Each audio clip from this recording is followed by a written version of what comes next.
Здравствуйте. Тема моего доклада миостения, патогенез, клиника и его лечение. Миостенический криз. Миостения– это аутоиммунное нервно-мышечное заболевание, клинически проявляющееся в виде слабости и патологической мышечной утомляемости, обусловленными образованиями аутоантител к различным антигенным мишеням периферического нейромышечного аппарата. Патогенез. В основе патогенеза лежит аллергическая реакция второго типа. Также происходит образование аутоантител против ацетилхолиновых рецепторов постсинаптических мембран нервно-мышечных соединений. Также у большинства больных миостенией тимусы содержат Б-лимфоциты, продуцирующие антитела против ацетилхолиновых рецепторов. Большое значение имеют вилочковые также нарушения. У 72% пациентов выявляются гиперплазия тимуса, до 40% тимомы, у 18% атрофии. В то же время до 85% случаев тимомы могут протекать без всяких клинических проявлений. Клиника заболевания. Заболевание чаще начинается с глазных симптомов, то есть опущение век, двоение. Особенностью является динамичность симптомов. То есть утром тост может быть меньше, чем вечером. Двоение меняется по выраженности. Затем присоединяется слабость проксимальных отделов мышц конечностей. То есть трудно подняться по лестнице, подняться со стула, поднять руки вверх. При этом на фоне физической нагрузки слабость отчетливо нарастает во всех группах мышц. Также могут присоединяться бульбарные нарушения. То есть пациенту, например, будет сложно выговаривать такие буквы, как R, Ш, С. Но, соответственно, после отдыха все это будет проходить. Также это может прогрессировать и могут появляться нарушения глотания. Также пациент может начать попадать жидкость у него или пища в нос. Какое же лечение?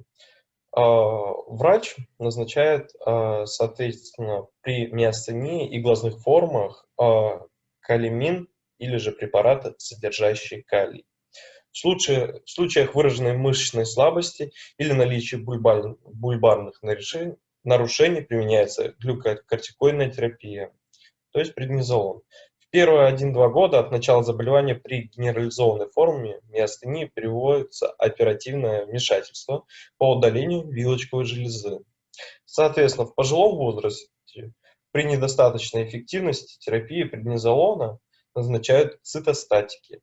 Или же при обострении миостении допустимо и оправдано проведение плазмофореза и введение внутривенно иммуноглобулина. Миостенический криз – это угрожающее жизни, быстро развивающееся и нарастающееся нарушение жизненно важных функций глотания и особенно дыхания, приводящее к дыхательной недостаточности. В ряде случаев оно может заканчиваться смертью пациента с миостенией. Также под этим кризом подразумевается состояние больного с миостенией, требующее интубации пациента вследствие дыхательных нарушений. При миостеническом кризе жизненная емкость легких падает до 1 литра и меньше. На этом все. Спасибо за внимание. Пару добавлений к болезни миостении, патогномоничным симптомам. Вы готовьтесь, следующий докладчик. Патогномоничным симптомом миостении является патологическая мышечная утомляемость. То есть пациент сжал кулаки 10 раз, на 11 раз ему это уже практически невозможно, получается паралич.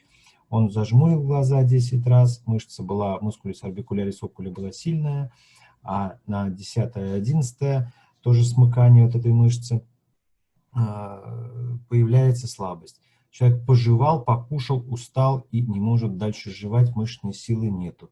Пациент подышал почаще, и у него силы нету, и диафрагмальные мышцы и межреберные вспомогательные устали и перестал дышать. Поэтому, когда развивается миостенический криз, они переводятся на ИВЛ. Если очень много их прозеринить, вот этих вот антихолинестеразных препаратов применять, то развивается другая противоположность миостеническому кризу, холинергический криз. которое чревато остановкой сердца. В общем, такие больные нередки, они есть. И патогномоничный синдром – это патологическая мышечная утомляемость. Бывает чисто глазная форма.